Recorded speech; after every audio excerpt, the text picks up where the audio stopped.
আসসালামু আলাইকুম। আজকে গানামের মাংস ভাগ করার জন্য নিছি। মসলা ডালছি এই জায়গায়। এখন তেল ডাললাম। তেল ডাললে মাখাবো আরকি। এই দেখেন মাখাইতেছি।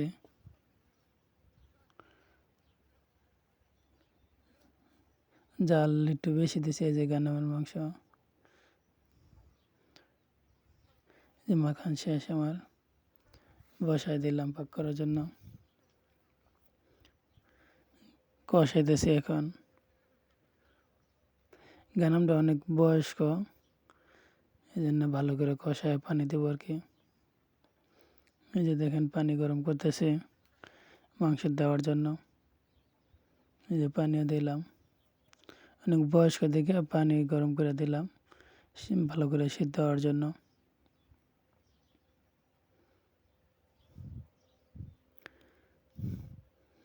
এই যে বেশি করে পানি দিলাম, দিয়ে ভালো করে কষাবো, পানি পুরো শুকাবো।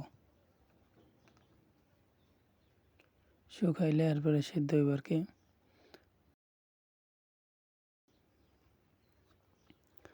দেখেন এই যে পানি পুরো শুকায় গেছে এখন। এখন নামিয়ে ফেলবো খাওয়ার জন্য। মাংস হয়ে গেছে। যে ভাত ডাললাম প্লেটে।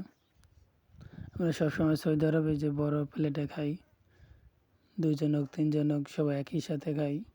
বড় প্লেট আমার 3টা প্লেট আছে রুমে। 2 জন খাওয়ারও প্লেট আছে, 3 জন, 4 জন, এরকম 6 জনও খাইতে পারবে, এরকম বড় প্লেট আছে।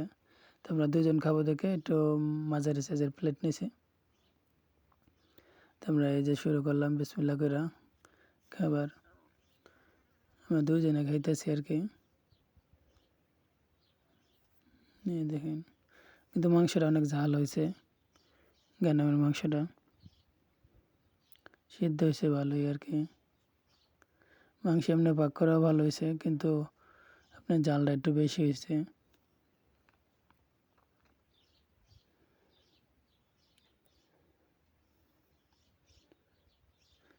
অনেক ভালো লাগছে মাংসটা।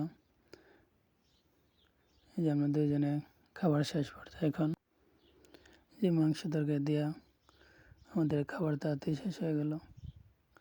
ভিডিওটা যারা যারা দেখতেছেন ভালো লাগলে শেয়ার করেন।